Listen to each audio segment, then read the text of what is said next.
স্ত্রীর প্রেমের কাছে পরাজিত স্বামী। স্ত্রীর পরকীয়ার সম্পর্ক জানার পরই চরম সিদ্ধান্ত নিলেন যুবক।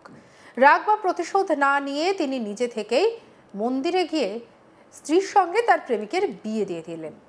আর সেই প্রেমিক কেউ নয়, তারই ঘনিষ্ঠ বন্ধু।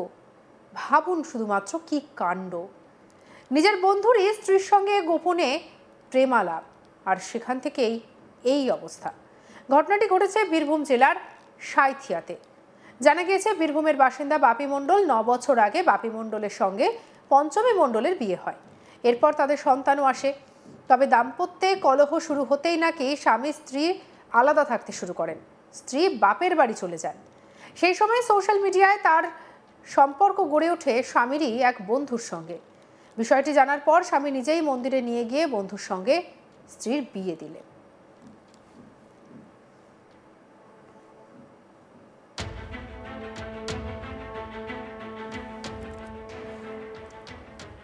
প্রাক্তন স্বামী বলেন, ওরা একে অপরকে ভালোবাসে, তাই আমি ওদের বিয়ে দিয়েছি। কি বলছেন বাপি মণ্ডল, শুনবো।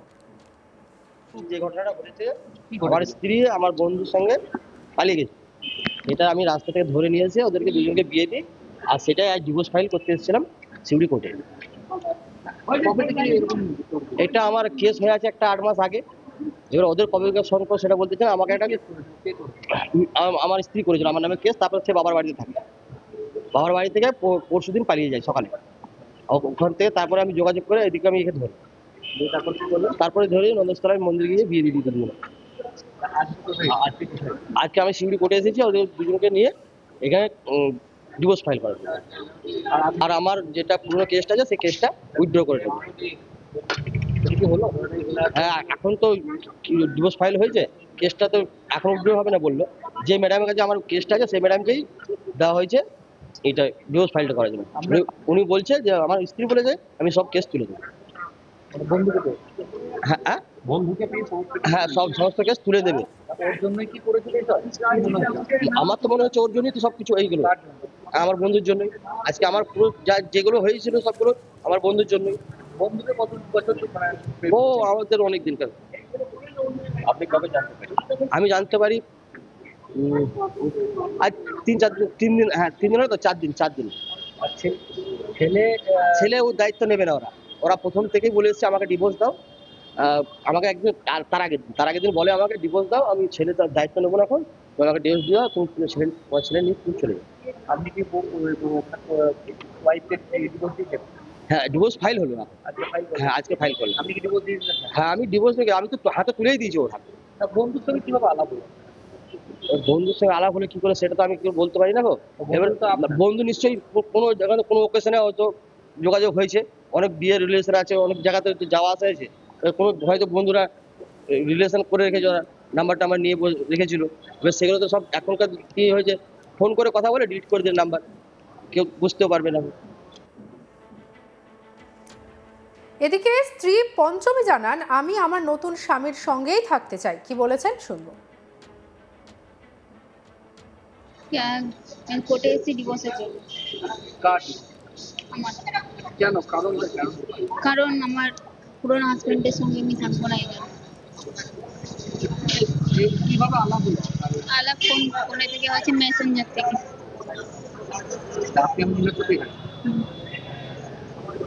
কিভাবে বিয়ে দিল আপনি? আমি ওখান থেকে আমার বাবার বাড়ি থেকে এখান থেকে চলে এসেছি, বিয়ে এখানে সাঁইথিয়ার মন্দিরে বিয়ে দিয়েছি। এই প্রসঙ্গে পঞ্চমী মণ্ডলের নতুন স্বামী কি জানিয়েছেন, শুনবো। 6-7 মাস ফেসবুক মানে এমনি চেনাশোনা ছিল আগে থেকে। কি ঘটনা ঘটলো? ঘটনা ঘটলো বলতে, এবার ওর সাথে থাকবে না বলতে আছে, ও ভাত খাবে না, ও আমারই ভাত খাবে, আর না হলে ও অন্য কাজ করতে বাধ্য হবে। তারপরে ওদের বাড়ি গিয়ে সব আলোচনা হলো, গেলাম, কথাবার্তা হলো ফ্যামিলির সাথে। কথাবার্তা বলার পর ওদের বাড়ি থেকেও রাজি নয়, ও চলে এলো। ওর হাজব্যান্ড, পুরোনো হাজব্যান্ড দেখলো, আমাদেরকে নিয়ে গেলো মন্দিরে, বিয়ে দেওয়া হলো। তারপরে থানায় নিয়ে যাওয়া হলো, আমরাই গেলাম স্বইচ্ছাতে। নিয়ে ওখানে গিয়ে কাগজ লেখালেখি হলো, বাস এইটুকু। তারপরে আমি আমার বাড়িতে নিয়ে চলে গেলাম। কোর্টে ডিভোর্স ফাইল করলাম। ওর সাথেও হ্যাঁ, ওর সাথেও ডিভোর্স ফাইল করলাম। পুরোনো কোনো মামলা কিছু নেই। না, রেজিস্ট্রি এখন করবো না, একটু দিন পরে করবো। সব কাজ তো একসাথে হবে না, না। এই প্রসঙ্গে আইনজীবী রজনী ব্যানার্জি বলেছেন, দুপক্ষের মিউচুয়াল আন্ডারস্ট্যান্ডিংয়েই এই ডিভোর্স ফাইল হয়েছে। কি বলেছেন রজনী ব্যানার্জি, শুনবো। যাতে আপনারা সবাই মনে হয় দেখেছেন, একজন হাজবেন্ড তার ওয়াইফকে একজনের সাথে বিবাহ বন্ধনে আবদ্ধ করেছিল। তারা অ্যাডাল্ট ছেলে মেয়ে, তারা নিজেরা জানেন নিজেদের প্রায়োরিটি কি, একজনের সাথে একজন থাকতে চায়নি। তো আজকে তারা আমার কাছে এসেছিল, এই বাপি মণ্ডল আর মেয়েটির নাম আমি বলছি না, যাই হোক ওরা দুজন আমার কাছে এসেছিল। তারা 13B মিউচুয়াল ডিভোর্স ফাইল করেছে। তারা অ্যাডাল্ট ছেলে মেয়ে, তারা তাদের জীবনের ডিসিশন তারা নিজেরা নিতে জানে। সেক্ষেত্রে আমি বা আরো আদার্স যারা, তারা কেউ নয় তাদের জীবন সম্পর্কে বলার। আজকে আমি 13B ফাইল করেছি, তারা তাদের মতো এবার থাকবে। তাদের 7 বছরের যে সন্তান আছে তার কাস্টাডি বাবাই নিতে চেয়েছে। বাবার কাস্টাডিতেই বাচ্চা থাকবে, সেটিও বলা হয়েছে, পিটিশনে মেনশন করা হয়েছে। না, মামলা তুলে নেওয়া হলো না। মামলা তো ওদের নিজেদের মধ্যে কিছু হয়নি। যেটা হয়েছিল সেটা হচ্ছে ওদের নিজেদের মধ্যে একটা আপোষ মীমাংসা করে ওরা আজকে মিউচুয়াল ডিভোর্স ফাইল করলো। হ্যাঁ, আইনি ভাবেই তারা এসছে, কারণ তাদের সারা জীবনের ব্যাপার আছে, নিজেদের মধ্যে থাকার ব্যাপার আছে। আর তারা দে আর বোথ আর অ্যাডাল্ট। তো অ্যাডাল্ট ছেলেমেয়েরা তাদের নিজেদের জীবনের ডিসিশন নিজেরা নিতে পারে, তারা সেই ডিসিশনই আজকে নিয়েছে।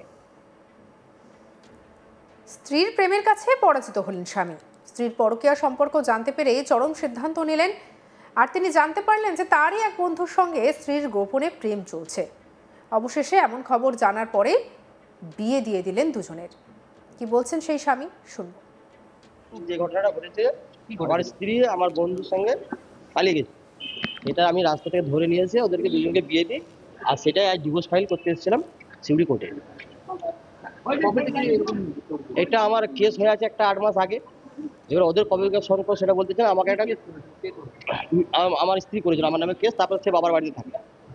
বাবার বাড়ি থেকে পরশুদিন পালিয়ে যায় সকালে। ওখান থেকে তারপরে আমি যোগাযোগ করে এদিকে আমি এখানে ধরি।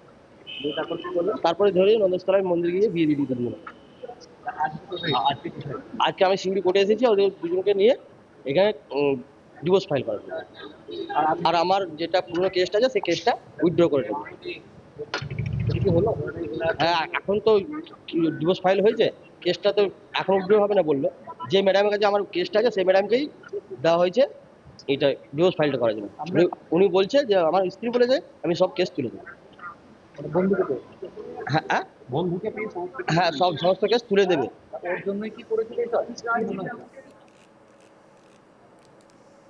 সঙ্গে রাখুন আজ তাক বাংলার ইউটিউব চ্যানেলকে। লাইক, কমেন্ট, শেয়ার, সাবস্ক্রাইব করতে ভুলবেন না।